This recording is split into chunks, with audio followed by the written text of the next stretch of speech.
So today we are going to start the next level of liquid ratio. जैसे हमने current ratio में कुछ चीज़ों को x लेके क्वेश्चंस किए थे, आज हम लिक्विड रेशियो में वही x वाले क्वेश्चंस ट्राई करेंगे और कोशिश करेंगे कि लिक्विड रेशियो खत्म हो जाए क्योंकि बहुत स्लो चल रहे हैं।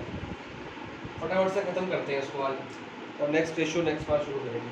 तो ये चीज़ें दी हुई हैं, करंट रेशियो, लिक्विड रेशियो दी हुई है, इन्वेंट्रीज दी हुई है। We have to find CL मतलब current liabilities, current assets and quick assets. Quick assets को हम लिक्विड एसेट्स भी कहते हैं। स्टार्ट करते हैं, जो फॉर्मूला दिया है पहले उससे स्टार्ट करते हैं। तो करंट रेशियो आपको दी हुई है 4.5:1। ये करंट रेशियो है, फॉर्मूला बन जाएगा CA/CL इज इक्वल टू 4.5/1। अब ना हमारे पास CA है ना CL है, और अगर मैं लिक्विड रेशियो को देखूं तो उसमें लिक्विड एसेट्स भी नहीं है और उसमें भी कुछ हमारे पास चीज़ें खास है नहीं। तो इन दोनों में से ना, करंट एसेट्स और करंट लायबिलिटीज, इन दोनों में से आपकी मर्जी, आप किसी को भी x लेट कर सकते हो। तो हम कोशिश करेंगे कि इसको लेट करें, तो ये चीज़ें इसको भी कर सकते हो, प्रॉब्लम नहीं है। इसको करके देखते हैं, चीज़ें आसान हो जाती है। तो let current liabilities be x, इसको मैंने ले लिया x। तो CA कितना हो गया, CA/x इज इक्वल टू 4.5/1। थोड़ा स्टेप देख लो, मैथ्स का स्टेप है, इसमें से इसको x लेट कर लिया अपनी मर्जी से ताकि चीज़ें आसान हो जाए। CL x हो गया, तो ये स्टेप आ गया। इसके बाद ये CA is equal to 4.5x। तो CL हो गई आपकी x और CA हो गया आपका क्या हो गया 4.x। वैसे आप लोग मैथ से भी ऐसे क्वेश्चन करते हैं, अगर रेशियो दिया है CA/CL तो यहाँ भी x और यहाँ भी x लगा लो, कोई फर्क नहीं पड़ता। जैसे यहाँ पे मैंने x लगा लिया और यहाँ पे x लगा लिया, तो CL कितना हो गया x और CA कितना हो गया 4.5x। ऐसे भी कर सकते हो, कुछ प्रॉब्लम वाली बात नहीं है, डायरेक्टली भी आप कर सकते हो। CA आपका आ गया 4.5x। अब ये रेशियो का यूज़ हमने कर लिया, अब लिक्विड रेशियो की तरफ बढ़ते हैं। Liquid ratio is equal to CA minus inventories upon CL। Prepaid expense नहीं ले रहे क्योंकि क्वेश्चन में नहीं दिया, इन्वेंट्रीज दिया। लिक्विड रेशियो की वैल्यू दी है जी 3:1। करंट एसेट्स क्या थे 4.5x। इन्वेंट्रीज दी है 3 लाख। CL कितना था x। ठीक है जी, यहां से ये पुट कर लिया, वहां से वो पुट कर लिया। अब इस इक्वेशन को जब मैं सॉल्व करूंगा ना, x मिल जाएगा। सॉल्व करते हैं, ये x को ऊपर लेके जा रहा हूं। 3x इज इक्वल टू,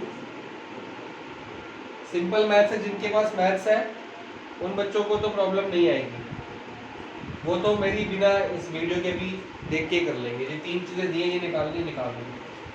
और जिनके पास मैथ्स ये नेगेटिव में है तो उसको पॉजिटिव बनाते हैं। हमेशा ये याद रखना कि x जो निकालने वाली चीज़ है वो पॉजिटिव होनी चाहिए, वो नेगेटिव कभी नहीं होनी चाहिए। ये नेगेटिव को इधर ले आया, ये 4.5x माइनस 3x, इस साइड पॉजिटिव आ रही है 1.5x। तो x आ गया आपका 1.5, लेके आ जाएंगे इधर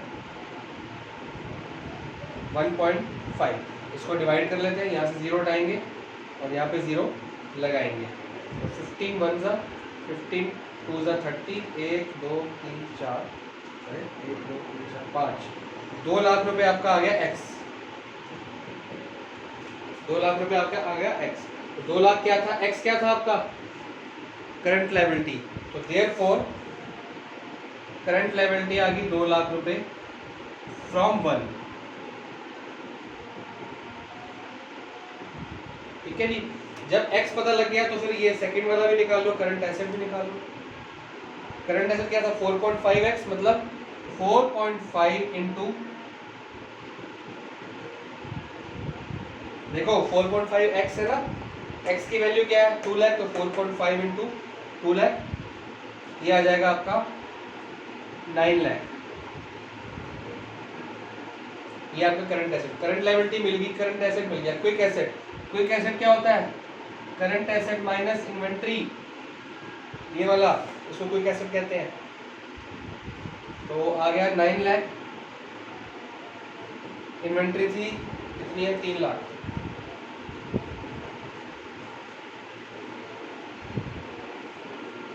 सिक्स लैक्स आपका क्विक एसेट्स आ गए। तो 2 लाख, 9 लाख, 6 लाख, ठीक है, बिल्कुल ठीक आंसर आ गया। इसको नोट डाउन कर लो फटाफट से, बहुत जल्दी जल्दी क्वेश्चन करने वाले हैं। तो मेरी बुक में ये नेक्स्ट इलस्ट्रेशन है, करंट रेशियो दिया है, क्विक रेशियो दिया है, इन्वेंट्रीज दिया है, बिल्कुल सेम पहले जैसा क्वेश्चन है।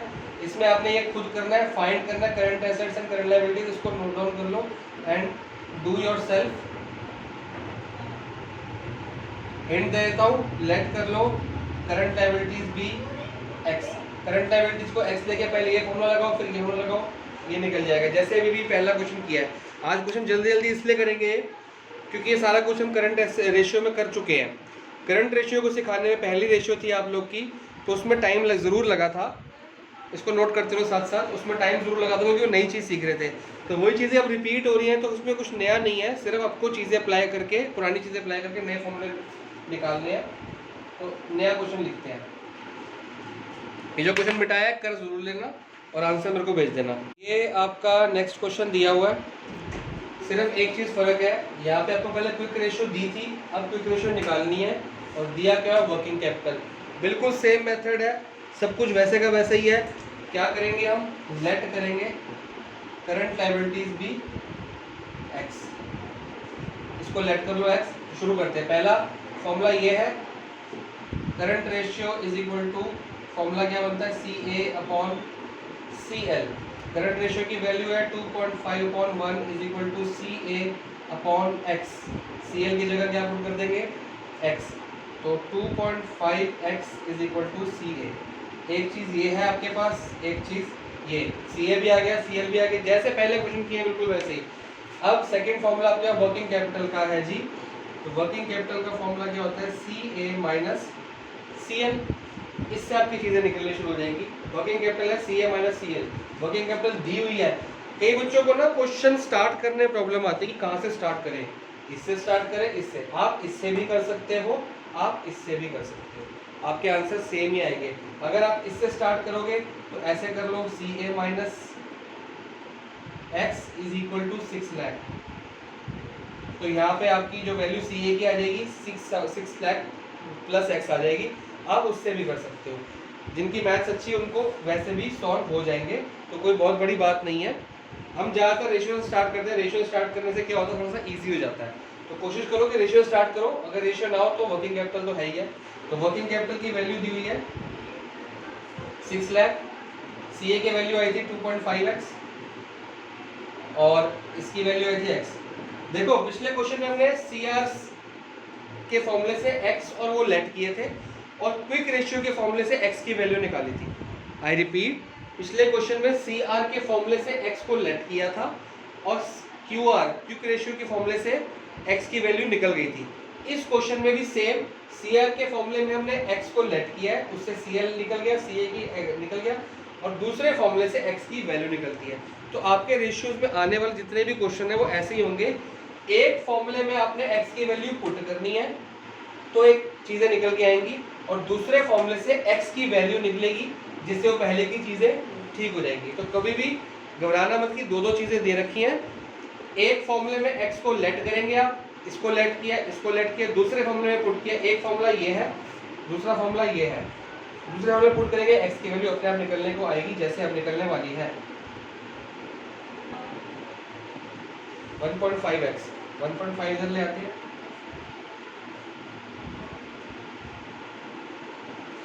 इसका ये पॉइंट हटेगा तो यहाँ पे 0 बढ़ेगा। 15 1 जा, 15 4 जा, 1 2 3 4 5। x की वैल्यू आ गई जी 4 लाख। मैंने कहा था ना, इसमें हमने x पुट किया, एक x निकला, यहाँ पे x की वैल्यू निकली। सेकंड फॉर्मूले से हमेशा वैल्यू निकलती है।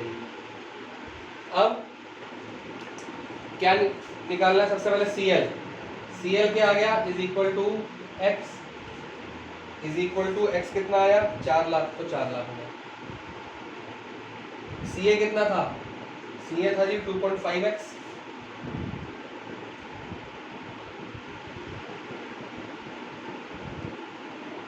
टू 2.5 इंटू 4 10, तो 10 लाख आ गया। फिर क्या निकालना जी, क्विक रेशियो। क्विक रेशियो है, क्विक एसेट नहीं है। क्विक रेशियो का फॉर्मूला है CA minus inventory upon CL। तो आंसर है CA की वैल्यू है 10 लाख, इन्वेंट्री 4 लाख दी हुई है। अच्छा CL 4 लाख, 10 में से 4 गए 6 लाख और 4 लाख। 3:2 आपका आंसर है। आप इसको 3:2 भी रख सकते हो, या फिर और कोशिश मैंने आपको पहले भी कहा था कि हमने एंड में 1 रखना चाहिए डिनोमिनेटर में, तो 1.5:1। 3 को 2 से डिवाइड कर देंगे, 1.5 आता तो 1.5:1। इसको फटाफट नोट डाउन करो, आगे बढ़ते हैं। ये बुक में नेक्स्ट इलस्ट्रेशन है, ये भी आपने खुद करनी है। करंट एसेट दिया है, करंट रेशियो दिया है, लिक्विड रेशियो दिया है। सबसे पहले आप करंट रेशियो का फॉर्मूला लगाएंगे। करंट रेशियो के फॉर्मूले में ये भी दिया है और ये भी दिया है, करंट रेशियो भी दिया है और CA भी दिया है, तो इससे आपकी CL की वैल्यू निकल जाएगी। फिर अब लिक्विड रेशियो का फॉर्मूला लगाएंगे, उसमें आपका आएगा CA minus inventory upon CL। इसमें आपको CL की वैल्यू यहाँ से जो निकली वो पुट करेंगे, इसकी वैल्यू आपको दी है, लिक्विड रेशियो की वैल्यू दी है। जब ये 3 चीज़ें दी है आपको, तो इन्वेंट्री निकल जाएगी ना, तो ये भी निकल जाएगी, ये भी निकल जाएगी, ये भी निकल जाएगी। जैसे आपने पिछली क्लास के क्वेश्चन सॉल्व किए थे वैसे ही करने हैं। तो ये अभी आपको खुद करना है, ये नोट करो और इसके निकालने हैं आपने, ठीक है। नेक्स्ट करते हैं। ये थोड़ा सा डिफरेंट क्वेश्चन है, मेरी बुक में इलस्ट्रेशन नंबर 32 है, आप अपनी में चेक कर लेना। ये थोड़ी सी चीज़ें दे रखी हैं और निकालना क्या है, quick ratio and current ratio. तो स्टार्ट करते हैं।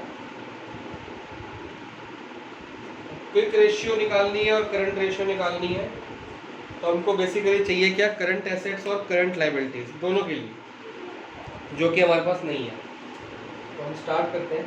आपको एक फॉर्मूला स्टार्टिंग में कराया था, टोटल देखो, टोटल एसेट्स दिए हुए हैं। टोटल एसेट्स मतलब बैलेंस शीट का ये एसेट साइड का टोटल। टोटल एसेट्स क्या होते हैं, current assets plus non current assets. यहाँ पे करंट एसेट्स भी आ जाएंगे, नॉन करंट, इनका टोटल जो होता है ये आता है total assets. Current assets plus non current assets, ये मैंने आपको फर्स्ट क्लास में इंट्रो में फॉर्मूले लिखवाए थे। टोटल एसेट्स का फॉर्मूला बन गया करंट एसेट। इसी तरह से टोटल डेब्ट, ये वाली साइड का टोटल जो होता है उसको कहते हैं टोटल डेब्ट, लायबिलिटीज का टोटल। तो टोटल डेब्ट का फॉर्मूला बनेगा current liabilities plus non current liabilities. Total assets current asset non current asset, total डेब्ट current liabilities non current liabilities. अब मैंने आपको ये भी बताया था कि टोटल डेब्ट को लायबिलिटीज भी कहते हैं टोटल, और खाली डेब्ट लिखा हो तो नॉन करंट लायबिलिटीज। इस नॉन करंट लायबिलिटीज को खाली डेब्ट भी कहते हैं और लॉन्ग टर्म बोरिंग्स या लॉन्ग टर्म लोन्स भी कहते हैं। लेकिन टोटल डेब्ट है मतलब लायबिलिटी साइड का टोटल दिया। तो यहाँ से शुरुआत करते हैं। टोटल एसेट्स दिए हैं 16 लाख, ठीक है। करंट एसेट नहीं दिए। नॉन करंट एसेट में क्या क्या आएगा, एक तो फिक्स एसेट आएंगे, फिक्स एसेट दिए हुए हैं 6 लाख, ये आ जाएंगे फिक्स एसेट, ये नॉन करंट एसेट के आ गया। और नॉन करंट इन्वेस्टमेंट भी लेंगे। इन्वेस्टमेंट हमने करी है, नॉन करंट लिखा है तो नॉन करंट ऐसे इन्वेस्टमेंट होगी, ये भी एक एसेट होता है इन्वेस्टमेंट। और ये भी ले ली। Long term loan and advance, अब ये लोन एंड एडवांस हमने दिए हैं कि लिए हैं, जब वर्ड डेबिट दिया है ना मतलब ये एसेट साइड वाला है, मतलब ये हमने लोन दिया हुआ है, ठीक है। अगर लोन लिया होता हमने तो हमारी लायबिलिटी होती, वापस करना है तो यहाँ पे डेबिट की जगह क्रेडिट लिखा होता। अब जब डेबिट लिखा है तो इसका मतलब यही हो कि हमने लोन दिया हुआ है, हमारे लिए एसेट है, हमको एक दिन वापस मिल जाएगा।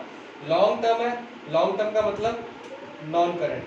तो ये मैंने 1 2 3 ये 3 चीज़ें इसमें ऐड कर दी, किसमें, नॉन करंट एसेट्स, ठीक है जी। तो यहाँ पे आएगा 16 लाख करंट एसेट्स प्लस 6 7 8, इधर आके माइनस हो गया। करंट एसेट्स आ गए हैं 8 लाख। एक चीज़ तो हमको मिल गई है। अब आते हैं लायबिलिटीज। टोटल डेब्ट, ये रहा 12 लाख। करंट लायबिलिटीज निकालनी। अब नॉन करंट लायबिलिटीज में देखो ये तो एसेट साइड आपकी क्लियर होगी। अब long term borrowings non current liabilities का एक हिस्सा है। ये अब जैसे जैसे आप आगे पढ़ोगे ना, सॉल्वेंसी रेशियो पढ़ो, अभी तो लिक्विडिटी पढ़ रहे हैं ना, नेक्स्ट आप सॉल्वेंसी पढ़ोगे उसमें लॉन्ग टर्म बोरोइंग्स प्रोविजन सब आ जाएगा। 4 लाख लॉन्ग टर्म, ये लॉन्ग टर्म दिया तो नॉन करंट, देखो करंट होती है 1 साल के अंदर अंदर, नॉन करंट होती है 1 साल के बाद लॉन्ग टर्म वाली। तो करंट में हमेशा शॉर्ट टर्म आता है और नॉन करंट में लॉन्ग टर्म। तो लॉन्ग टर्म प्रोविजंस है, ये भी आपका इसी में आएगा।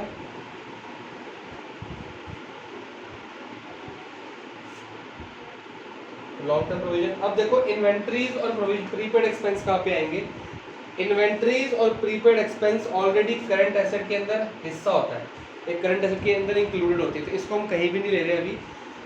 आप कहोगे सर करंट एसेट की जगह क्यों नहीं लिया इसको, क्योंकि करंट एसेट के अंदर ऑलरेडी इन्वेंट्रीज और प्रीपेड एक्सपेंसेस हम इंक्लूड किए होते हैं। तो मतलब कि जो करंट एसेट ये 8 लाख रुपए आया है, इसके अंदर ऑलरेडी ये 1,90,000 और 10,000 इंक्लूडेड है, इसके अंदर ऑलरेडी है, क्योंकि टोटल करंट एसेट्स आए हैं। तो उसको निकाल लेते हैं। ये आ गए 4 और 4 8 लाख, 8 लाख इधर आके माइनस हो गया, 12 में से बच गया 4 लाख। करंट लायबिलिटीज आ गई 4 लाख, करंट एसेट आ गए आपके 8 लाख। अब शुरू करते हैं अपना question. Current ratio, current ratio निकालना है।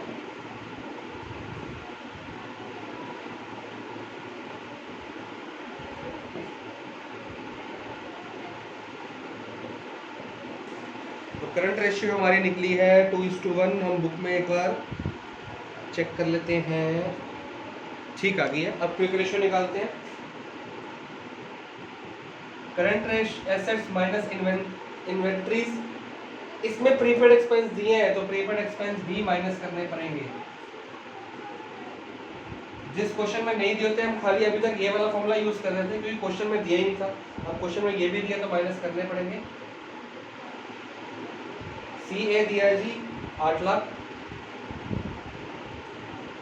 इन्वेंट्रीज है 1,90,000 और प्रीपेड एक्सपेंसेस है 10,000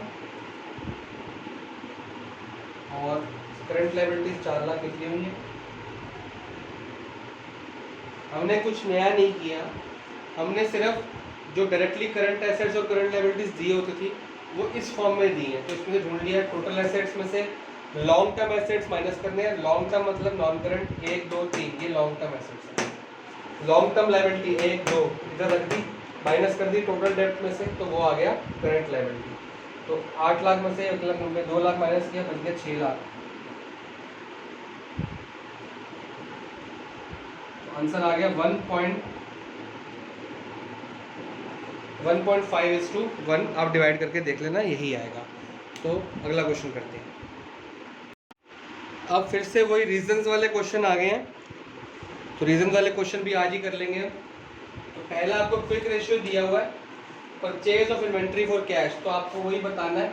इम्प्रूव करेगी, क्या कहते हैं उसको, इम्प्रूव रिड्यूस करेगी और नो चेंज।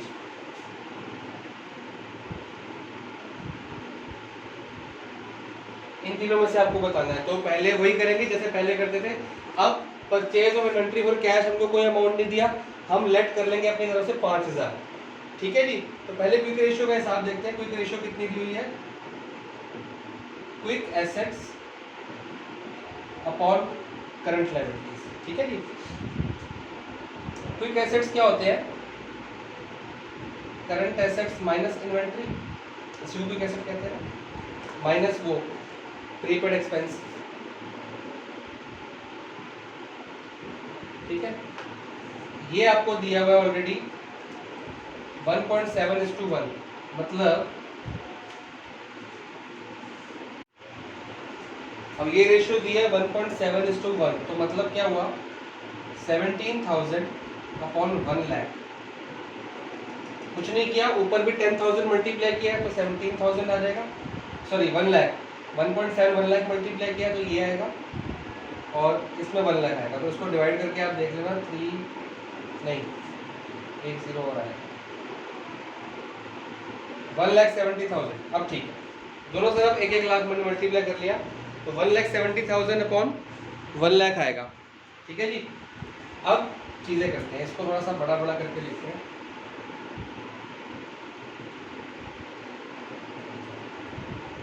ये 1,70,000 हमने वैल्यू लेट की है, ये इसकी वैल्यू लेट की है, ये माइनस ये माइनस ये। अब purchase of inventory for cash, यहाँ से स्टार्ट करते हैं। जब परचेज कर रहे हैं, किसको कर रहे हैं? स्टॉक को। स्टॉक एक क्या है? करंट एसेट है, ठीक है। इन्वेंट्री फॉर कैश, तो क्या आ रहा है? Increase stock by 5,000। परचेज के कैश परचेज किया तो कैश जा रहा है, डिक्रीज कैश 5,000। इसका इफेक्ट यहाँ पे देखते हैं,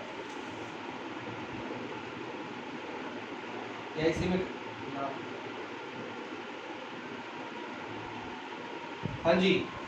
इंक्रीज स्टॉक, स्टॉक कितने का आ रहा है? 5,000 का। लेकिन हमारे को पता है कि स्टॉक मतलब इन्वेंट्री, इन्वेंट्री हम यहाँ पे क्या करते हैं? माइनस। तो मतलब कि स्टॉक क्या हो गया? माइनस। अगर ये होती करंट एसेट या करंट रेशियो, तो करंट रेशियो में निकालने के लिए हम करते हैं CA/CR, उसमें इसको 5,000 को ऐड करते हैं, क्योंकि ये करंट एसेट है। लेकिन ये है क्विक रेशियो, क्विक रेशियो में इन्वेंट्री हमेशा माइनस होती है, तो इसको माइनस कर देंगे। और डिक्रीज कैश, कैश भी जा रहा है, तो कैश को भी हम माइनस करेंगे। क्यों? क्योंकि मेरे करंट एसेट जा रहे हैं जी, करंट एसेट जा रहे हैं। इन्वेंट्री यहाँ पे पुट करनी है, पुट कर दी। और करंट एसेट में वो क्या जा रहे हैं? सॉरी, कैश की ओर जा रहा है, तो करंट एसेट से लेस कर देंगे हम। करंट एसेट की वैल्यू में 5,000 कम हो गए। करंट लायबिलिटी वैसी की वैसी है, नो, उसमें कोई फर्क नहीं आ रहा। आंसर आ जाएगा 1 lakh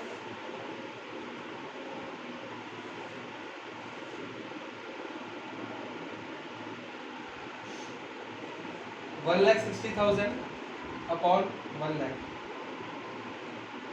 1.6:1। It will reduce the quick ratio. तो ये आप लोग नोट डाउन करो, अगला पार्ट करते हैं। अब आ रहा जी कैश कलेक्टेड बाय डेटर्स। तो वही cash collected by debtors, cash तो आ रहा है, इंक्रीज कैश बाय 5,000। डेटर्स से लिया है, डेटर्स का अमाउंट हमारा बैलेंस शीट में कम हो गया, डिक्रीज डेटर्स 5,000 से। कैश कलेक्टेड बाय डेटर्स में कैश आ रहा है और डेटर्स कम हो रहे हैं। डेटर्स का अमाउंट अगर पहले 50,000 था, 5,000 हमने उनसे ले लिए, तो सिर्फ 45,000 रह जाएगा। इसका क्या क्या फर्क पड़ेगा देखते हैं।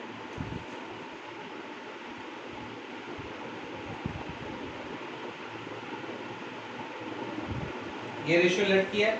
अब कैश क्या है? एक करंट एसेट, तो मतलब करंट एसेट यहाँ पे लेते हैं हम, करंट एसेट बढ़ रहा है, करंट एसेट हमारा बढ़ रहा है कितने से? 5,000 से, ठीक है जी। और डेटर्स क्या है? डेटर्स भी एक करंट एसेट है, तो डेटर्स हमारे कम हो रहे हैं। कैश बढ़ गया, डेटर्स कम हो गए। इन्वेंट्री पे कोई फर्क नहीं पड़ा, प्रीपेड एक्सपेंस पे कोई फर्क नहीं पड़ा, कोई बात नहीं, फॉर्मूला तो फॉर्मूला ही होता है। इसको देख लेते हैं। 5,000 बढ़ गया, 5,000 कम हो गया, आंसर आ गया 1.7:1, मतलब नो चेंज, ठीक है जी। इसको नोट डाउन करो, फिर नेक्स्ट पार्ट करते हैं। थर्ड पार्ट है सेल ऑफ गुड्स। कॉस्टिंग है 10,000 की, बेचे है 60,000 की। गुड्स की कॉस्ट ये है और बेचे कितने के हैं? 60,000 के। तो क्या जा रहा है? Decrease stock. जब गुड्स जा रहे हैं तो मतलब स्टॉक जा रहा है, मतलब इन्वेंट्री जा रहा है। डिक्रीज कितने की हो रही है? 10,000 की, क्योंकि हमेशा हम जो बैलेंस शीट पे कम करते हैं वो कॉस्ट पे कम करते हैं। 10,000 पे कम कर दिए फॉर 60,000। तो आ क्या रहा है? कैश आ रहा है। कैश कितने का आ रहा है? 60,000 का। वो प्रॉफिट का हमारे से कोई मतलब नहीं है अभी, क्योंकि हम प्रॉफिटेबिलिटी रेशियो नहीं निकाल रहे अभी। तो decrease stock and increase cash, ठीक है। ये दो चीज़ों का क्या फर्क पड़ता है? सबसे पहले स्टॉक, स्टॉक क्या करना है? स्टॉक तो हमने माइनस करना है, लेकिन स्टॉक तो ऑलरेडी जा रहा है। अब इसको क्या करेंगे? तो अब इस स्टॉक को हम लिखेंगे ही नहीं। क्यों नहीं लिखेंगे? क्योंकि देखो, स्टॉक अगर यहाँ पे इंक्रीज होता, अगर मान लो फॉर एग्जांपल इंक्रीज होता, तो हमको स्टॉक को माइनस करना है, मतलब स्टॉक करंट एसेट के अंदर आ रहा है, लेकिन हमको क्विक रेशियो के लिए माइनस करना है, तो हम माइनस करते। लेकिन यहाँ पे ऑलरेडी स्टॉक जा रहा है, स्टॉक ऑलरेडी माइनस हो गया, हमने भी तो माइनस ही करना था, तो यहाँ पे ऑलरेडी डिक्रीज हो गया, तो हम कुछ नहीं करेंगे, इस वाले स्टॉक की कोई एंट्री हम नहीं करेंगे, क्योंकि हमने स्टॉक को पहले ही माइनस करना था करंट एसेट्स में से। तो ऑलरेडी स्टॉक माइनस हो गया, तो माइनस हो गया, मतलब ये वाला काम हमारा हो गया, तो हमने कुछ भी नहीं करना। इंक्रीज कैश, कैश को कर लेते हैं, क्योंकि कैश से करंट एसेट मेरा बढ़ना है। स्टॉक से करंट एसेट घटता है, तो स्टॉक से करंट एसेट घटाना था, ऑलरेडी फॉर्मूले में घटाना था, वो ये जो यहाँ पे माइनस करना था ना, वो यहाँ पे डिक्रीज हो गया, इसलिए मैं यहाँ पे 2 बार नहीं करूंगा। तो ये मेरा फाइनल आंसर है 1,70,000 प्लस 60,000, 2,30,000।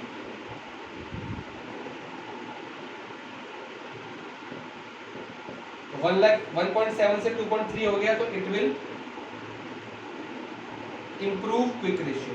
तो क्विक रेशियो और करंट रेशियो में स्टॉक का थोड़ा सा फंडा रहता है, तो यहाँ पे स्टॉक डिक्रीज हो रहा है और यहाँ भी डिक्रीज करना था, इसलिए 2 बार नहीं करेंगे, एक ही बार यहाँ हो गया, खत्म कर दो, यहाँ पे नहीं करेंगे। अगर यहाँ इंक्रीज होता तो यहाँ पे उसको माइनस जरूर करते हैं, क्योंकि हमने माइनस करना है। Next part, sale of office furniture 10,000 का 7,500 में, ऑफिस फर्नीचर जा रहा है, तो डिक्रीज फर्नीचर कितने से, 10,000 से, कॉस्ट से, इंक्रीज कैश, कैश आ रहा है, कैश पे बेचा 7,500, ठीक है जी। इफेक्ट देखते हैं, अब फर्नीचर ना तो करंट एसेट है, ना इन्वेंट्री है, ना प्रीपेड एक्सपेंस, तो ये तो आएगा ही नहीं, क्योंकि फर्नीचर एक फिक्स एसेट होता है, ठीक है जी, इसलिए ये नहीं आएगा। इंक्रीज कैश, कैश एक करंट एसेट होता है, तो इंक्रीज हो रहा है तो ऐड करेंगे 7,500, और इसको आप निकाल के देखेंगे, it will improve the current ratio. Next part करते हैं। अब पेमेंट ऑफ डिविडेंड, डिविडेंड क्या होता है, डिविडेंड एक करंट लायबिलिटी होती है, अब पे कर रहे हैं, पेमेंट मतलब डिक्रीज कैश 5,000 से पेमेंट हो रही है ना, मतलब कैश जा रहा है, डिविडेंड को दे रहे हैं, मतलब डिक्रीज करंट लायबिलिटी बाय 5,000, क्योंकि डिविडेंड एक करंट लायबिलिटी होता है। तो जब कैश जा रहा है तो करंट एसेट्स मेरे कम हो रहे हैं, -5,000, करंट लायबिलिटी भी कम हो रही है, -5,000, दोनों साइड 5,000 पे कम हो जाएगी, 1,65,000, 95,000। इसको आपको कैलकुलेट करना पड़ेगा, तो कैलकुलेट करने के बाद आएगा 165 डिवाइडेड बाय 95, काट पीट के आंसर आ रहा है 1.74 to 1, तो it will improve the current ratio. ये बिल्कुल पिछली तरह से क्वेश्चन जो हमने किए उससे थोड़ा सा डिफरेंट है। अगर यहाँ पे इन्वेंट्रीज ऐड हो रही है तो आपको माइनस करनी है, अगर यहाँ पे डिक्रीज हो रही है तो आपको कुछ नहीं करना, क्योंकि ऑलरेडी यहाँ पे डिक्रीज करते हैं, वहाँ पे डिक्रीज हो गई, सिर्फ इतना ही फर्क है। बाकी जो सीए में करंट एसेट में ऐड या सब्ट्रैक्ट होता है, वो ऐड सब्ट्रैक्ट करना ही पड़ेगा आपको। इस तरह से कुछ और क्वेश्चंस करते हैं। नेक्स्ट इलस्ट्रेशन है, उसी तरह से करनी है। क्विक रेशियो दिया हुआ है तो लेट कर लेते हैं, लेट क्विक रेशियो भी 1.5:1 है, तो इसको लेट कर लेंगे 1.5:1 है ना, इंटू 1 लाख कर लेते हैं, तो आंसर आ जाएगा, नीचे लिखते हैं, नीचे सही रहेगा, यहाँ पे 1,50,000 और नीचे आ जाएगा 1 लाख, ये क्विक रेशियो है। अब फॉर्मूला है हमारा current assets minus inventories minus prepaid expenses upon current liabilities, ये फॉर्मूला है ना। अब करते हैं क्वेश्चन, प्रीपेड रेंट 3,000 एडवांस, जब हमने रेंट को पे कर दिया एडवांस में, तो पे किया है तो क्या जा रहा है, डिक्रीज कैश 3,000, ठीक है, रेंट चला गया, इन एडवांस मतलब इंक्रीज प्रीपेड एक्सपेंस कितने से, 3,000, फिर दोबारा देख लो, पेड है, कुछ हमने दिया है, तो 3,000 से वो लेस हो गया कैश। अब increase prepaid expense, prepaid expense हमारी बैलेंस शीट में इधर करंट एसेट साइड आता है। ये अगर मान लो प्रीपेड एक्सपेंस पहले 6,000 था, मान लो, अब हमने और दे दिया 3,000 का रेंट और दे दिया, तो ये कितना बन जाएगा 9,000, क्योंकि और दे दिया, तो प्रीपेड एक्सपेंस का अमाउंट 6 से कितना हो गया 9, मतलब इंक्रीज हो गया समझ आई? तो जब भी हमने प्रीपेड एक्सपेंस दिया है तो प्रीपेड एक्सपेंस का अमाउंट बढ़ गया। इंक्रीज कैसे हुआ? बैलेंस शीट में पहले 6000 था, अब 3000 हमने और दे दिए, एडवांस था। और जो भी एडवांस हम देते हैं, कोई एक्सपेंस हम पे करते हैं, वो हमारी एसेट साइड पे आता है। तो पहले 6 था, 3 बढ़ गया, तो मतलब इंक्रीज हुआ ना, इंक्रीज इन प्रीपेड एक्सपेंस। अब इसका इफेक्ट क्या पड़ेगा? सबसे पहले कैश एक करंट एसेट है, वो डिक्रीज हो रहा है, तो माइनस कर देंगे 3000 से, ठीक है जी। प्रीपेड एक्सपेंस मैंने कहा था यहाँ पे माइनस होना चाहिए, और हमारा कितना बढ़ गया? 3000, तो इसको भी माइनस करेंगे। अगर ये होती करंट रेशियो तो हम करते ऐड, अगर ये होती करंट रेशियो तो हम करते ऐड, क्योंकि इंक्रीज है, क्योंकि ये करंट एसेट इंक्रीज हो रहा है। लेकिन ये है क्विक रेशियो, क्विक रेशियो में प्रीपेड एक्सपेंस को किया जाता है माइनस, तो हम करेंगे माइनस, क्योंकि यहाँ पे बढ़ रहा है। अगर इन केस यहाँ पे डिक्रीज होता, डिक्रीज प्रीपेड एक्सपेंस, तो हम कुछ ना करते, क्योंकि यहाँ भी माइनस करना है, या हो गया तो कुछ नहीं करना। लेकिन यहाँ पे क्या है? इंक्रीज। जैसे इन्वेंट्री का था, अगर प्रीपेड एक्सपेंस यहाँ पे क्या होता है? डिक्रीज, और यहाँ माइनस करना ही होता, हम कुछ ना करते, नो एंट्री करते। लेकिन यहाँ पे इंक्रीज है, मतलब इंक्रीज प्रीपेड एक्सपेंस, मतलब क्या बढ़ रहा है? करंट एसेट बढ़ रहे हैं, और करंट एसेट में से प्रीपेड एक्सपेंस को माइनस करना होता है, तो हम माइनस कर देंगे। इसका आंसर यहाँ पे निकालते हैं। 1,50,000 में से 6000 आपका चला गया, 1,44,000 अपॉन 1 लाख, तो आंसर आ जाएगा 1.44:1। तो रेशियो पहले कितनी थी? 1.5, तो रेशियो क्या होगी? रिड्यूस होगी या डिक्रीज होगी। इस क्वेश्चन में रिड्यूस नहीं मांगा, डिक्रीज मांगे, तो जोन सा क्वेश्चन में मांगा गया वही करना पड़ेगा। करते हैं नेक्स्ट पार्ट। नेक्स्ट पार्ट है जी डेटर पेड 9700। एक बात को ध्यान रखना, बुक में ऐसा नहीं लिखा हुआ, बुक में बहुत बड़ी सी लाइन लिखी है कि trade receivable include a debtor Shri Ashok sorry, आप बुक में चेक कर लेना। ट्रेड रिसीवेबल के अंदर एक डेटर्स है जिसका नाम है मिस्टर अशोक, उन्होंने पे किया है 9700, तो मैंने उसको छोटा कर दिया। तो कई बार ट्रेड रिसीवेबल वर्ड या ट्रेड पेबल वर्ड आता है ना, बच्चे बहुत घबरा जाते हैं, कुछ नहीं होता, उसको लाइटली लिया करो। डेटर पेड 9700, तो क्या हो रहा है? डिक्रीज कैश 97, सॉरी इंक्रीज होगा कैश। डेटर से पे, डेटर ने पे किया है, मतलब डेटर हमको पैसे देता है हमेशा, हमसे कभी लेता नहीं है। डेटर वो बंदा होता है जिससे हमने पैसे लेने होते हैं, तो वो उसने पे किया तो हमको पे किया, क्योंकि हमारा कैश बढ़ गया, तो डिक्रीज क्या होगा? डिक्रीज डेटर 9700 से। मान लो डेटर का अमाउंट पहले था आपका 19,700, अब कुछ डेटर्स ने पे कर दी, पेमेंट 9700 दे दिए, तो वो कम हो गए होंगे, तो डेटर का अमाउंट कितना रह गया? 10,000। तो पहले था 19,700, अब रह गया 10,000, तो डेटर क्या हो गए? डिक्रीज, ठीक है। तो अब इसका इफेक्ट देखते हैं। कैश बढ़ रहा है, कैश को बढ़ा दो, क्योंकि कैश तो इन दोनों में आता ही नहीं ना। डेटर डिक्रीज हो रहा है, डेटर को डिक्रीज कर दो, तो एक बढ़ गया, कम हो गया, आपस में कैंसिल हो गया, तो नो इफेक्ट। बुक में चेक कर लेते हैं, एसेट कैश, हाँ नो इफेक्ट, ठीक है। इसी तरह से एक क्वेश्चन और करते हैं, फिर लास्ट क्वेश्चन करते हैं। नेक्स्ट क्वेश्चन है, अपनी बुक में आप चेक कर लेना। क्विक रेशियो दी है 1:1, और ये है आपका, तो क्विक रेशियो की वैल्यू 1:1 है, तो 1 लाख अपॉन 1 लाख लेके चलते हैं, ठीक है जी। और ये फॉर्मूला है। Paid insurance premium in advance 10,000, तो क्या जब पे किया है तो कैश क्या हो गया? Decrease cash 10,000। इंश्योरेंस प्रीमियम जो होता है ये एक करंट एसेट होता है, एक एक्सपेंस होता है, तो एक जब एडवांस में पे कर देते हैं तो ये करंट एसेट बन जाता है। तो जब इसको एडवांस में पे कर दिया तो ये इंक्रीज हो जाएगा, इंक्रीज आपका prepaid expense.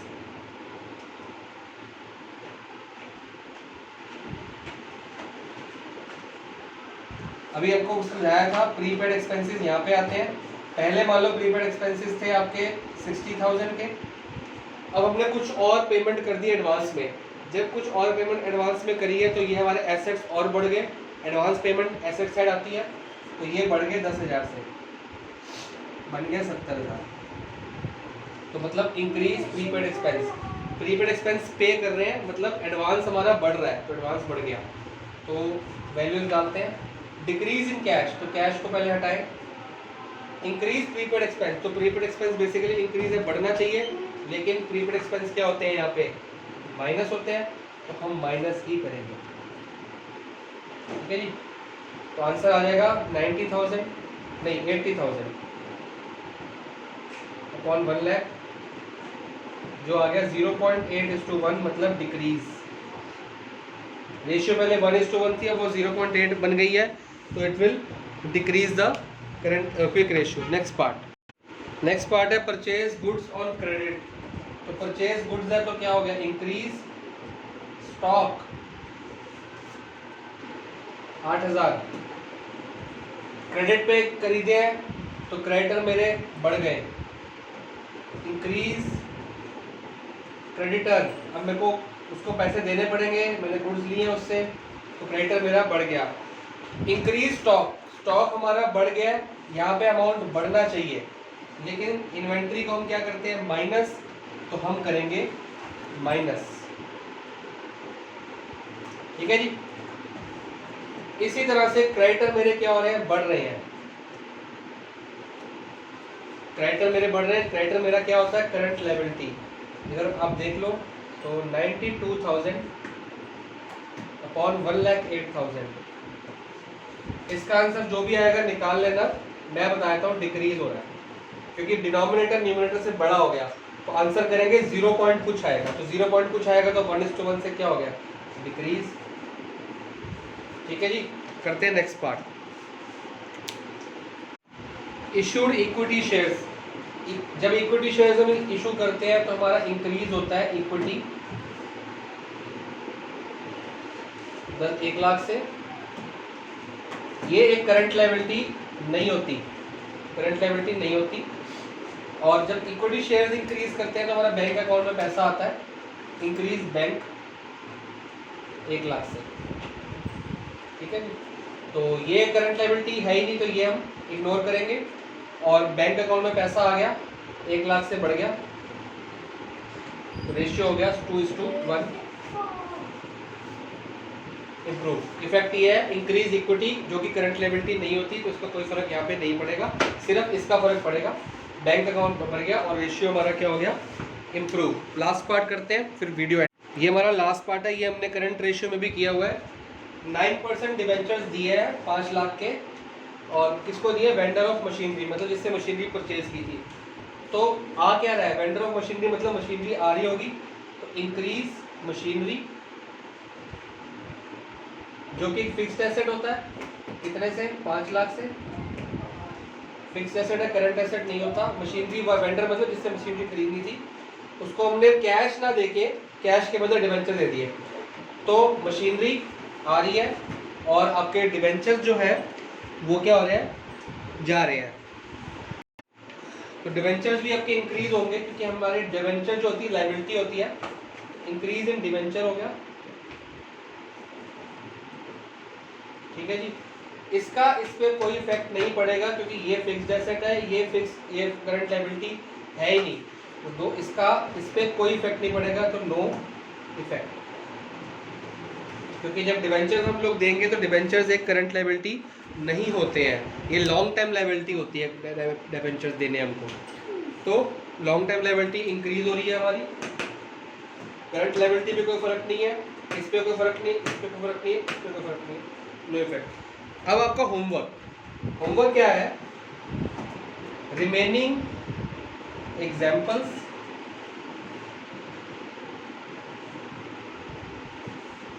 And remaining questions. कहाँ तक, जब तक आपकी हेडिंग नहीं आती डेब्ट टू इक्विटी रेशियो। बुक में जहाँ पे आपकी हेडिंग आ जाएगी डेब्ट टू इक्विटी रेशियो, उससे पहले के सारे एग्जांपल्स और पहले के सारे क्वेश्चन जो मैंने यहाँ पे कवर अप कर दिए वो तो कर लोगे अभी देख के आप हेल्प लेके, जो रह गए एग्जांपल्स वो करने हैं और रिमेनिंग क्वेश्चंस आपने करने हैं। तो यहाँ पे हमारा chapter liquid ratio, current ratio, liquidity ratio खत्म होता है।